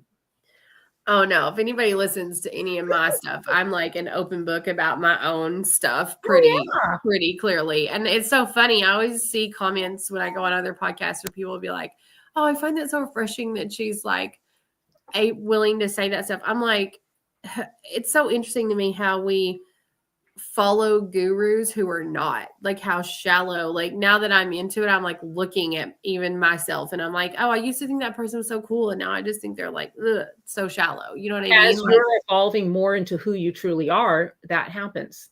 So true. Like I'm like unfollow 24/7. But yeah, okay. I'm going to end it, but I'm excited for the next phase. And So yeah, excited. you guys check out the Thank show you notes. so much, Chelsea. This has been so fun. Oh my gosh, yes, I've loved it. Alix, I'm gonna